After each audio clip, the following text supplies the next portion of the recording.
वो खुद रात को वहाँ पे गई, जेसीबी को बुलाया और जेसीबी से वो जो सील हुआ कमरा उसको खुलवाया। बड़ा सवाल ये है कि ये जो सबूत नष्ट करने की जल्दबाजी ये क्यों, और जिस रेनोविस्ट ने किस कैपेसिटी में जेसीबी को बुलाया, या उस जेसीबी को क्या वो कौन से बड़े नेता थे जिनके कहने पे रेनोविस्ट ने ऐसा कहा, या फिर रेनोविस्ट ने जब ये ना स्थल पे सबूतों को नष्ट करने की कार्रवाई की, उसके आदेश की गई, तो उसको क्यों नहीं पार्टी बनाया गया, उसके खिलाफ क्यों नहीं मुकदमा दर्ज किया गया, और भाजपा ने उससे इस्तीफा क्यों दिया। ये अपने आप में बड़ा सबूत है कि कहीं रेनोविस्ट खुद अपराधी है, या फिर रेनोविस्ट ने किसी का मोहरा बन करके वो जो सबूत है वो नष्ट किए। ये जल्दीबाजी आज भी इसको इशारा कर रही है सीधे सीधे कि किसी बड़े व्यक्ति को बचाने की पूरी तरीके से साजिश है। चौथा हमारा जो सवाल है, यौन शोषण के जो आरोप, इनकी जांच पूरी तरीके से, क्योंकि विवेक आर्य जो गवाह है, कोर्ट में उसने बताया था कि सौरभ भास्कर ने अंकिता के साथ कई बार दुष्कर्म करने की कोशिश की, पुलकित आर्य ने भी उसका यौन किया, लेकिन फिर भी पुलिस की चार्जशीट, बड़ा दुर्भाग्यपूर्ण है कि पुलिस की चार्जशीट में यौन शोषण के सबूतों को पूरी तरीके से शामिल किया। फॉरेंसिक रिपोर्ट की चार्जशीट में हमारी मीडिया के साथ ही आप कि फॉरेंसिक रिपोर्ट को आपकी चार्जशीट का हिस्सा क्यों नहीं बनाया। ये सवाल बार बार पूछे जाते रहेंगे, और जब तक इसकी जांच सीबीआई को नहीं दी जाए, मुझे लगता है कि इसके ऊपर पर्दा नहीं। सबसे बड़ा जो पॉइंट है, जांच एजेंसियां भाजपा के लोगों से सवाल है हमारा कि पुलिस प्रशासन है, इसकी निष्क्रियता क्यों।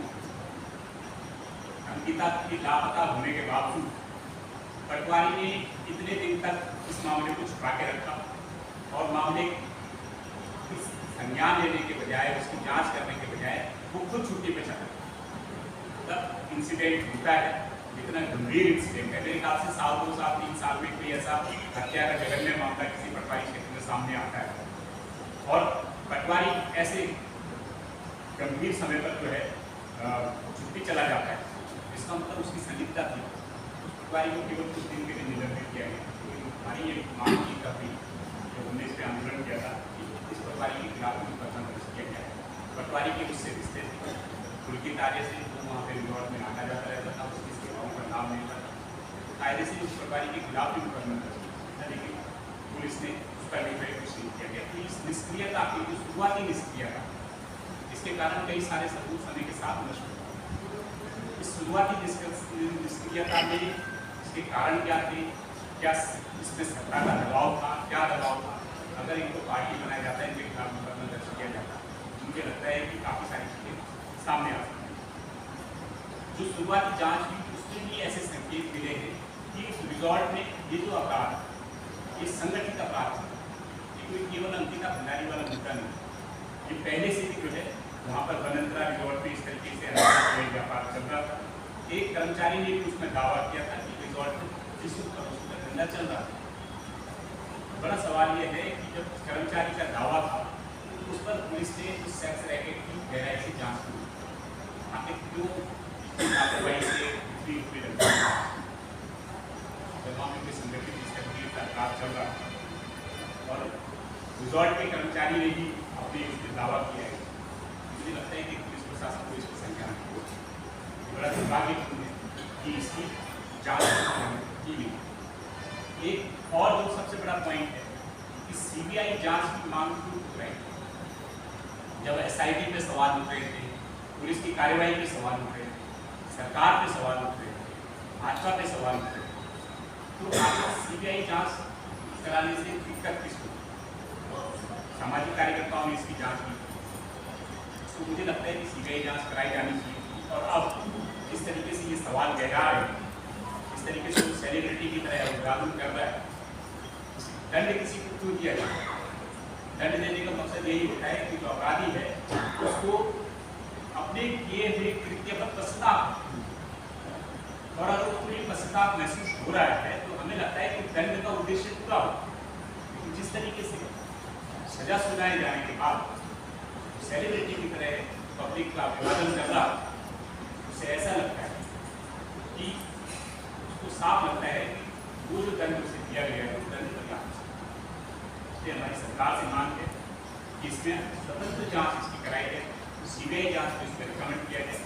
और ताकि और हत्या की जो अन्य बिंदु है वो भी सामने आए, जो इसके लिए जिम्मेदार लोग हैं, जो उसको बचाने के लिए सामने हैं, वो लोग भी सामने आए ताकि इसको उचित दंड दिया जा सके। एक सबसे बड़ा वो है कि भावनात्मक मुद्दा भी है। अंकिता की माँ को अंतिम संस्कार में चेहरा तक देखते नहीं, क्या कारण? और रात में जो अंतिम संस्कार किया गया, इस जल्दीबाजी का क्या कारण? क्या ये कोई सबूत छुपाने का काम है? क्या मकसद? रात को अंतिम संस्कार आपको पता है सूर्य छुपने के बाद तो जो शमशान घाट है वो तक बंद कर देते हैं, वहाँ तक शमशान कोई नेचुरल डेथ नहीं होती, वहाँ भी दाह संस्कार नहीं होते सूर्य छुपने के बाद। तो आखिर क्या कारण था कि रात को उनका संस्कार किया गया और उनकी माँ को भी उनका चेहरा देखने की जाती? आखिर क्या इसमें सबूत पाने की मंशा? हमें ऐसा लगता है कि जो उनकी तारीख उसके पिता आरएसएस के और उससे जुड़े हुए तमाम संगठन के प्रभावशाली और राज्य मंत्री भी थे, और उनके जो भाई थे वो भी दायित्वदार थे। मुझे लगता है कि बीजेपी का जो डबल इंजन, ये डबल इंजन अपनों को बचाने के लिए इसकी सख्ती का उपयोग किया गया। इसीलिए हमारी मांग है कि इसकी सीबीआई से या अन्य जांच कराई जाए। सत्ता का ये जो बड़ा दबाव है, जिस तरीके से मैंने बताया कि उसका भाई ओबीसी में था, उनकी तारीख के पिता भाजपा के कुछ नेता थे, इन प्रभावशाली नेताओं को और इसमें इन्वॉल्वमेंट मांगे कि उनकी पॉलिटिक्स भी बीजेपी की उस प्रभाव से सलाह है नसीहत सरकार को, भाजपा को कि अब इस दबाव से बाहर आया है, बाहर निकल करके अपनी छवि को बचाने की कोशिश की जाए। और मुझे लगता है कि अगर भाजपा अभी भी, सरकार अभी भी इस पूरे मामले को सीबीआई को सौंपती है तो हम लोग भी ये समझेंगे कि भाजपा ने भी प्रायश्चित किया है, भाजपा ने भी अपनी भूल को सुधारा। एक बड़ा जो मामला है कि अदालत ने वीआईपी के सवाल को नजरअंदाज किया,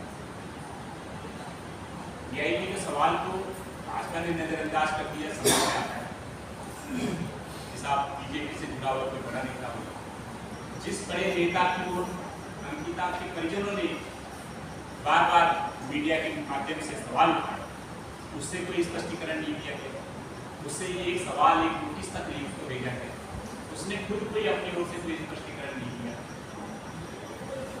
ये अपने आप में और बड़ी बात यह है कि वीआईपी के मुद्दे पर अदालत ने भी कुछ नहीं, जैसे तीनों आरोपों को सजा दी, लेकिन वीआईपी के मुद्दे पे अदालत चुप रही। एसआईटी ने जो जांच सवालों की जो सूची बनाई, अगर उसकी तारीख का नाम और पॉलीग्राफिक टेस्ट हो जाता तो मुझे लगता है कि एसआईटी को कई सारे और मामलों की तह तक एसआईटी जांच एजेंसी हमारी पहुंच सकती, लेकिन इस मुद्दे के लिए, इस मांग के लिए, नार्को टेस्ट की मांग के लिए भी अदालत से पहले की गई। इसके कारण हाई कोर्ट ने नार्को टेस्ट और पॉलीग्राफिक का जो मुद्दा इसको रिजेक्ट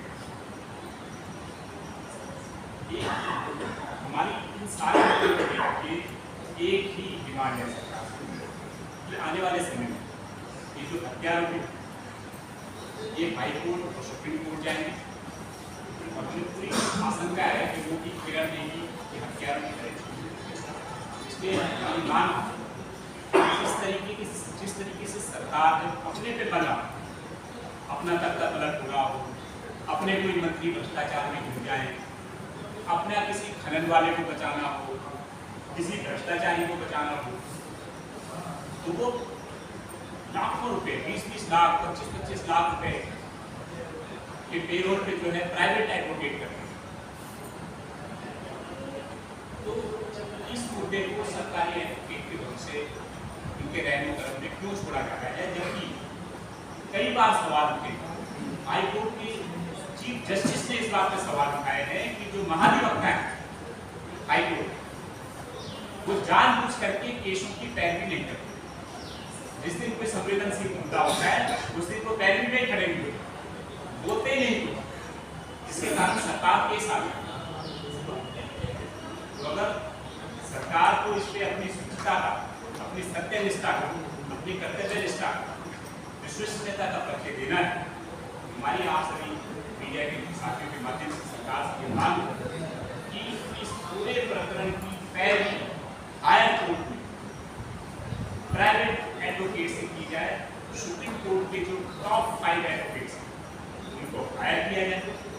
पेपर आती है, करता पलट होता है, कुछ भी होता है तो आप जरा भी नहीं सकते।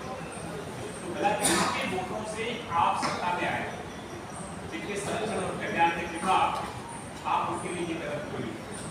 हमें मान लें कि इसको पूरे मुद्दे को एक जांच एजेंसी को दिया जाए, सीबीआई जांच रिकमेंड की जाए और इस वाले केस को पर्टिकुलर में हायर कोर्ट है, इसमें सुप्रीम कोर्ट के टॉप 5 एडवोकेट्स उनको हायर किया जाए।